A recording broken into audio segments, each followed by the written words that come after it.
Right, plenty of other issues I want to get across now. Let's get to them. Daily Telegraph James Willis and media commentator Kiralee Katsimbarnis. Let's start with that head-to-head today. Energy Minister Chris Bowen basically handed his backside, as my father would say, not just by Ted O'Brien, the shadow counterpart, but also by Chris Uhlmann. I played that out a moment ago. James, you know, I think this whole energy debate is huge in the campaign. I know the macro is cost of living, but this is how cost of living plays out for everyone, because you know, electricity is essential like nothing else, and it's in the supply chain of almost everything we buy.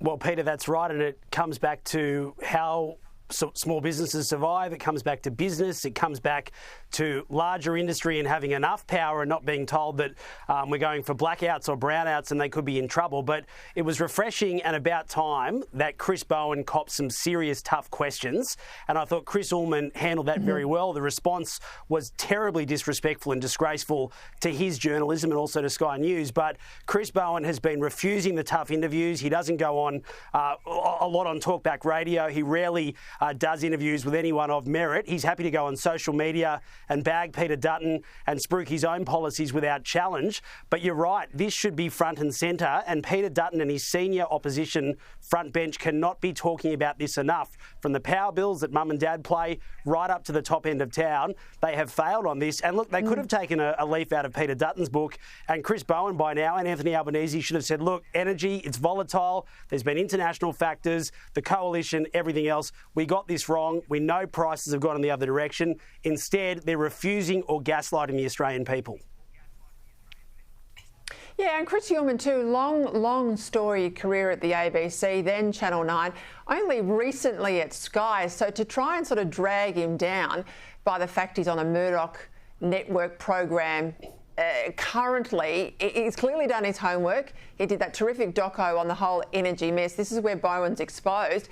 And Kiralee, I'll bring you in if I can, because Bowen's also in trouble in his seat. There's Compass polling out today that says his seat of McMahon in the west of Sydney is really at risk. His challenger is a true independent, a local tech millionaire, a guy called Matt Camanzuli. He's sitting at 41%. Bowen, I might add, is way back in the field on 19.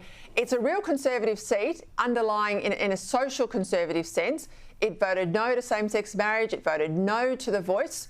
The Libs have got about 20% support there. So in terms of the preference flows, I reckon Bowen's in real trouble. Thanks, Peter. Lovely to be with you, James, and all the viewers. Look, it is quite prophetic, isn't it? It was only half a dozen years ago that Chris Bowen said the infamous, well, if you don't like our policies, don't vote for us. So, I mean, it's good to know that he's reminding the actual electorate of that.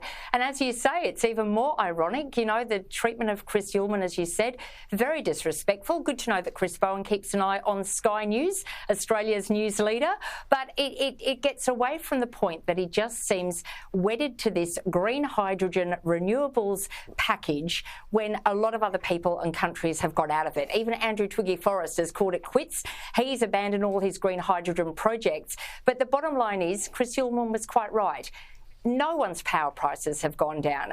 Bowen hasn't taken responsibility for that pledge that our power bills would go down by $275, and he's still on the bandwagon. He's always the first one that when Dutton, you know, proposed nuclear, you know, the three-eyed fish and the three-headed this and that and what have you.